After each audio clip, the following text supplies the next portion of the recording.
Hi guys, welcome back. We're going to be talking about this new announcement that came out very recently. I basically rushed home because I wanted to talk about it. It's basically, we have revealed what the 20 reprints are for the anniversary box. So let's check them out. Like, they just came online. I mean, they've updated some things on here. I mean, what the heck is this expert deck? I don't even know what that is. I haven't looked at it. Series 7 coming out soon. Series 6 just came out, guys. How excited can you get? Pre-release, yeah, it's fine. But anyway, we're here to talk about the promos that have been revealed for the expansion set. I don't know how much this is going to be for us. I mean, it says $60 here, but I'm in Australia, so that's great. I mean, it's probably going to be like $100 for me. Got to buy 2 of them. Still better than buying a lot of boxes. But anyway, you get, like, we all know this stuff already. Special anniversary set, 35 new cards, 2 of each, so you have to buy 2 of them. That's just your way of getting your money. Still better than things like Yu-Gi-Oh! And that. You have to buy 3 starter decks to get 3 copies. I prefer this. You get the anniversary pack, 2 of. Includes 10 random new foil cards. So out of the 35 cards, you get 2 of each. Then you also get 2 packs, which have 10 random foils of those ones. So you might get 3, maybe 4 of some of them. You probably don't have to buy 2, but I will anyway, because why wouldn't you? Move on to the power-up packs, which are the reprints we're about to look at. So you get 16 alternate art reprints in total. That's a bit misleading. What they mean is you'll get 16 cards out of a potential 20. I mean, obviously you might get some repeats, but you'll get a pack with 4 cards in it. So once you open all 4 of your packs, you will have 16 cards.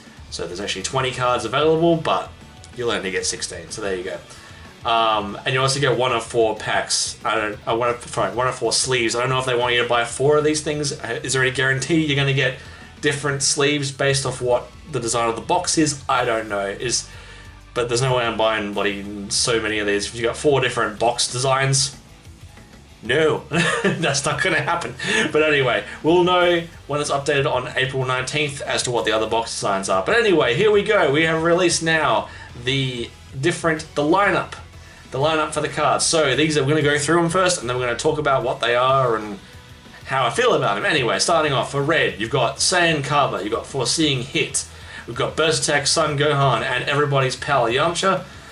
Down to blue, you've got Objection, Senzubin, Weezer's Coercion, Demon Sword Janemba. Into green, you've got Saiyan Teamwork Kaba, Super 17, the Infernal Machine, King Vegeta Surprise Attack, Endless Evolution Broly. In yellow, you got Flying Nimbus, Master Roshi, Forged of Will, Clan of Terror, Mecha Frieza, Occupation of Evil, Frieza. I'm going to say Mecha Frieza again, but no, he doesn't have any mechanical limbs. Black, you got Dragon Raider, Scientist Fu, Crisis Crusher, and 1-Star Ball, and that's what you're going to get. They are your potential pulls for these packs. So you will get 16 of these.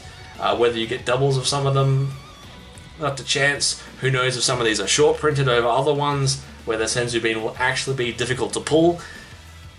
I hope it isn't. But anyway, let's talk about these cards and talk about whether they were a good pull. First of all, I love the art on all of these. They are all fantastic. They are all, I don't know if we would consider them all better than the original art. I mean, some of them are a bit odd. I think King Vegeta's is a little odd. Endless Evolution Broly, I don't know whether his shoulder has been dislocated. But, I mean, the original also had a dislocated shoulder. So, hey, theming. Flying Nimbus, that looks good to me. I don't know what anyone else. Master Roshi is, like, next level art. I mean, tell you what, like, you want to step up, if you want to make it better, make him buff. There you go. He is a buff mother. We're going to move on to Clan of Terror. I mean, some of these cards, they just needed reprints, like, desperately. But overall, how do I feel about it? Mixed. Halfway, mid-level. Some of them are fantastic, some of them were desperately needed, others are random. I don't know why they did these ones. I mean, I can understand they can't make them all like competitively viable and massive winners, but as far as I'm concerned, when you do a reprint, there should be one of 2 reasons. Number 1 is either the card is ridiculously hard to get, you can't get it anymore, and so that option, like, so things like Senzubin, you know, that card's like, you know, you need it for a blue deck, mostly. And the fact that you can only get it in set 1 makes it kind of difficult to get, so getting a reprint for that is fantastic. things like that. Things that, like, when you can't get the card anymore, or it's difficult to get the card, that's when you should have a reprint. The second time is when it's a card that's in high usage. It's something that you see very often. It's something you want to update your deck to put some new fantastic artwork in it. That's another time you should do a reprint. That being said, going over these cards, having a look at them, do they all fall under those categories? Not really. I mean, I can understand why some of these cards exist. Let's start at the top. Let's go from the top and work our way down. Saiyan Kaba. Confusing. I don't know why they put this one in there. Why isn't it Intensifying Power Trunks, a card that people actually use? I would rather the Trunks. But hey, it's Kaba. It's still cool. He's actually looks like he's going to do some damage this time, which is pretty cool. But overall, I mean, I would have picked other cards. Will people play Kaba over Trunks because he has a different artwork? No. I don't see this being fantastic and one of the more bum pulls out of the lot. I mean, hey, you might like the card. Cool. I don't see anyone using it.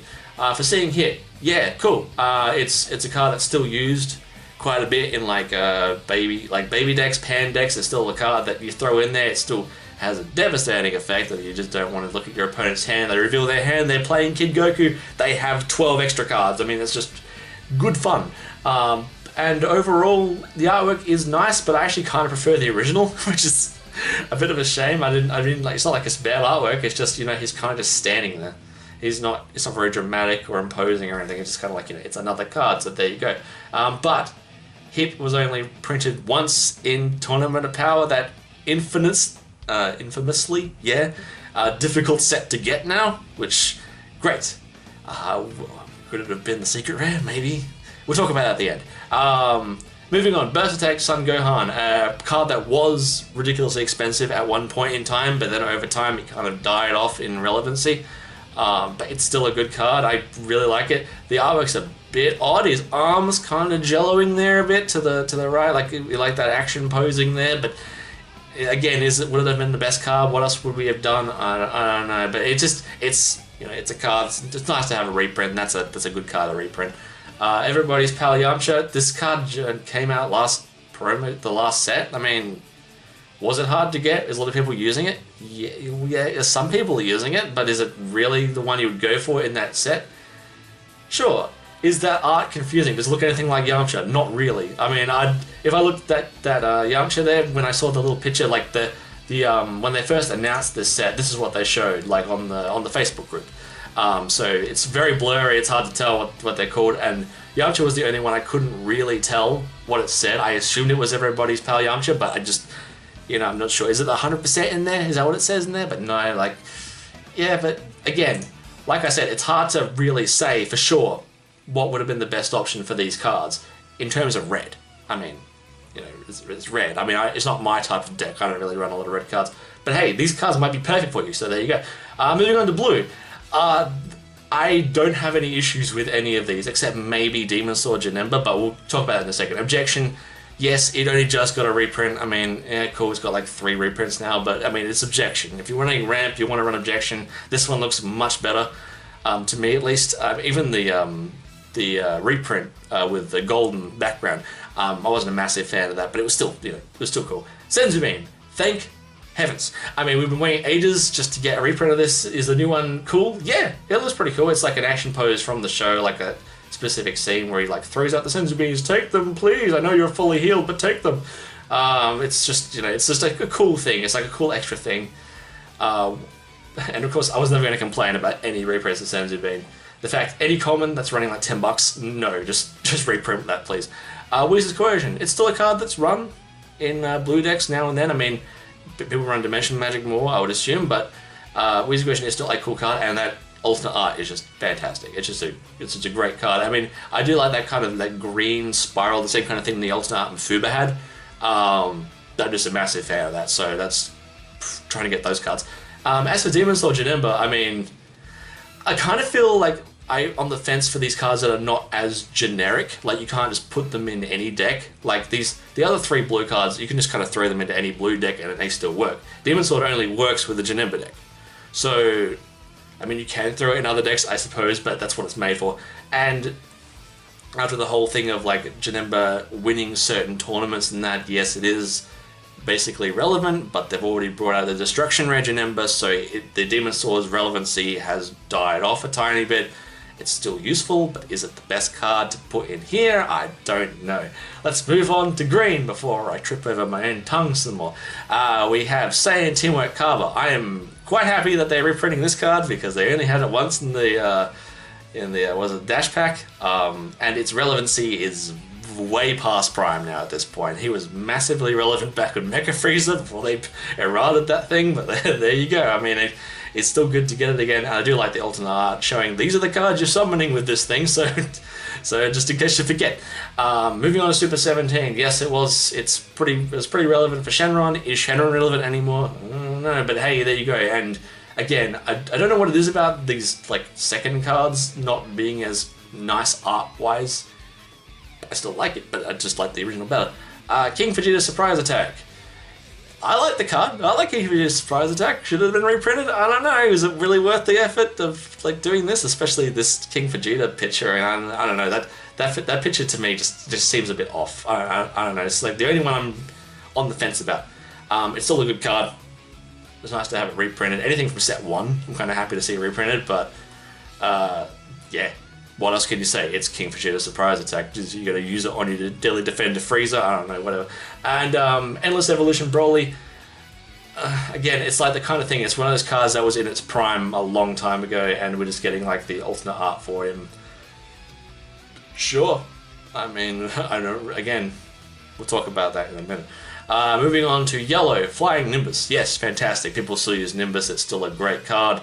And that art is spectacular. I can't see people not wanting to run 4 of those when they're running Nimbus. Again, Roshi, again, out of the ballpark. Let me just say this right now. These 4 yellow cards are all fantastic. I have no problem with these whatsoever. They're all sensational. They're all great reprints. They're fantastic art. And I can't explain. Maybe the Clan of Terra picture is a bit iffy, but Clan of Terra needed a reprint desperately. So getting that more available to people is fantastic. And Occupation, I mean, it's just more for that whole going into the evolve into, well, I don't forget what his name is, the 7 cost, but even so, like that kind of looking over his shoulder with that white background, beautiful. They're all beautiful. I love them all. I have no problem with any of these cards. Moving on to black though, first of all, Dragon Raider. I mean, yes, it's only good for Shenron decks. I mean, okay, it also works with Kid Goku, but the fact is it's mostly just for that, and if you're going to run it, you're only going to run a couple, and it only came out a set or so ago. Is it really that hard to get? Was it worth reprinting? Maybe. Scientist Fu, again, I just like the art for this one the most. I don't know what it is about this, but they kind of like, you know, the off angle, like the white background again is fantastic. The gold, and it's kind of like that Sumi, the paintbrush effects. I really love those. So, and he was a promo. So if you didn't get him back when he first came out, is he really that expensive now? But was he worth reprinting? He's still a good overarm card. Anything else you draw to is good. And Crisis Crusher, you know, as a promo, it's still very relevant in the meta, so getting it again. But is it just me, or is that artwork, like, not hugely different? It kind of looks like they've just kind of blown up his head slightly and put his body on a tilt. But aside from that, it's pretty close.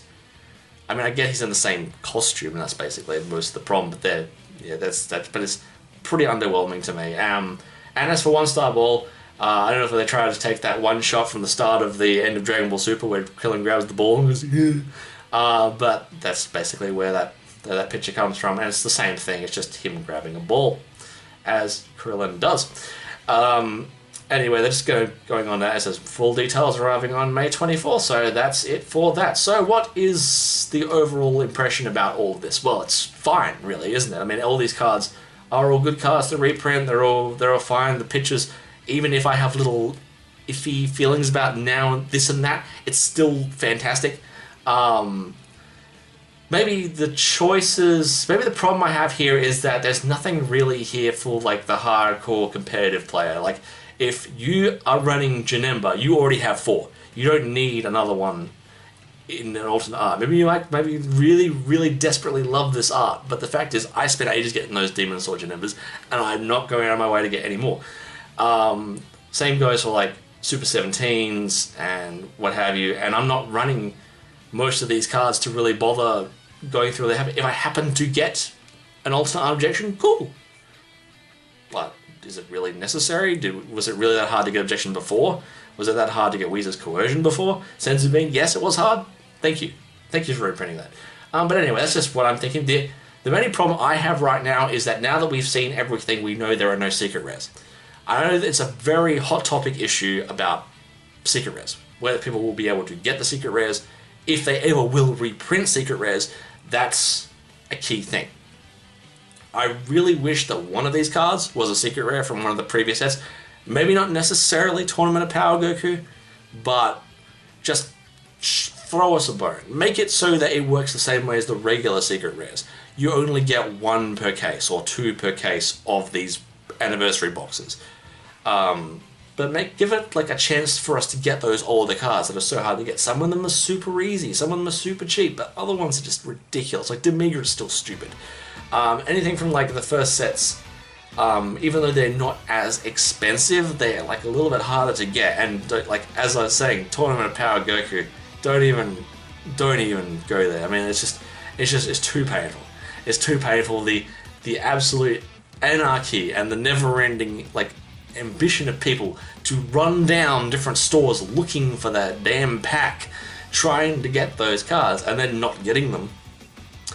Yeah, great. And I mean, you might pull it and you'll just kind of look at it and go, yep, I'm not running that. But anyway, that's basically where we stand here. Are they good? Yes, these reprints are all fantastic. Could they have been better? Yes, definitely. But overall, I kind of feel like they mostly nailed this. They mostly nailed it. It's like the art was going to sell it. The art had to be great, and it was. So that's basically it. So what do you guys think? Do you think these are the cards you really wanted? Did you really want some of these cards? Are you happy with the art of them? Then please leave a comment below and let me know, because oh boy, if I open those packs and just get 16 of King Vegeta's surprise attack, I'm just throwing the box out. Anyway, thanks for watching, guys. I'll see you all next time.